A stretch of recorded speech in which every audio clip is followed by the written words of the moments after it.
Okay, so we all think we know how Netflix works, right?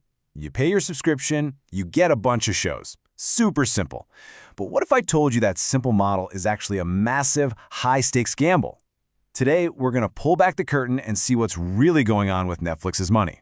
First, you just got to grasp the sheer scale of this thing. We're talking more than 260 million paying subscribers around the globe. That's not just a company. It's a massive entertainment empire built one monthly payment at a time. But here's the thing. That giant number is hiding something. The whole business model, it's like a high-wire act. I mean, as long as they keep moving, everything looks fine. But one little stumble, the whole thing could start to wobble, big time. And that's the tightrope we're going to walk today. All right, so to really get the risk, we have to start with the simple part. The elegant model that we all know and love, the one that got them to where they are today. You know, for forever, TV had just one playbook. Sell our eyeballs to advertisers. That was it. But Netflix, they just threw that whole idea out the window. They decided their customer wasn't some advertiser. It was you. That little monthly fee that hits your credit card? Yeah, that's it. That's the entire engine powering this whole operation. And honestly, that's the magic of the subscription model. Millions of us just letting that payment go through month after month. It creates this incredibly predictable income stream, which is the lifeblood of the company, right? It lets them plan ahead. But, and this is a huge but, there's a catch. So what's that catch I just mentioned? Well, to keep all of us happily paying every month, Netflix has to spend an absolutely insane amount of money. This is where we start to peel back the layers and see the billion-dollar gamble at the heart of it all. Think about it. The single most important thing for them is keeping you from hitting that cancel subscription button. And how do they do that? By being in a constant, non-stop war to produce new, must-watch content. They're not just fighting other streamers, they're fighting to keep your attention from last month's hit. And when I say war, I'm not kidding. The budgets are just astronomical. We're not talking about a couple $100,000 here. For their biggest shows, a single episode can cost more than $10 million. Let that sink in.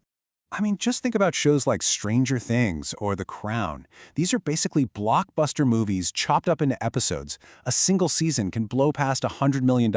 Easy. It's this massive, upfront bet that they can create a cultural moment that everyone will be talking about. And this is what makes it so incredibly risky. See, if a YouTube video flops, who cares? The creator moves on. But if a huge Netflix original bombs, poof, that $100 million investment is just gone. Now, of course, they use a ton of data to try and predict what we'll all want to watch. But let's be real, it's not foolproof. It's still a massive bet, and they just can't afford to be wrong too many times. Which brings us right to the absolute core pressure point of this whole business. The one number that I guarantee keeps Netflix executives staring at the ceiling at 3 a.m. That number is called the churn rate. It's a really simple idea. It's just the percentage of people who cancel their subscription. If Netflix doesn't keep pumping out hits, that churn rate starts to creep up. And when it does, all that predictable income we were talking about, suddenly it's not so predictable at all. And this total dependence on streaming makes Netflix, well, kind of vulnerable. Just look at their competition. Apple sells a gazillion iPhones. Amazon has its AWS cloud empire. Disney, they've got theme parks and Baby Yoda toys. If their streaming service has a rough quarter, the parent company is totally fine. But for Netflix, streaming isn't just part of the business, it is the business, the whole shebang. So you can imagine the pressure, right? But Netflix didn't just sit there and hope for the best. Nope, they made some really smart, strategic pivots to protect themselves. Their countermove basically had three parts. First, they did the one thing they swore they'd never do. They rolled out a cheaper plan with ads. Second, they finally cracked down on all of us sharing passwords. And third, they went all in on global content. And you know what? It actually worked. The ad plan opened up a whole new revenue stream from advertisers. The password crackdown, that turned millions of people who were just borrowing accounts into actual paying customers. All of a sudden, their money wasn't coming from just one place anymore. But that global strategy might have been the most brilliant move of all.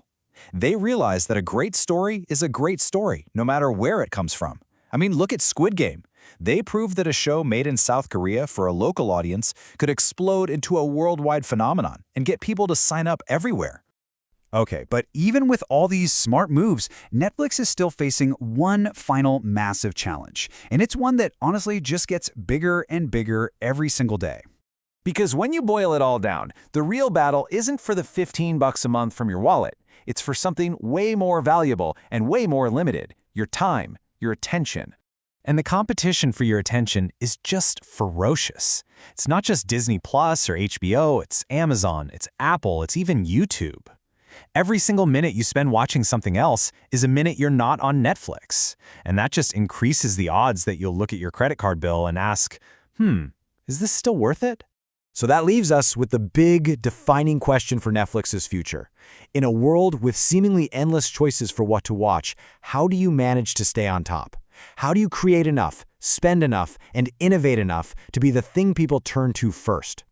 That right there is the billion-dollar question, and it's a gamble they have to take every single day.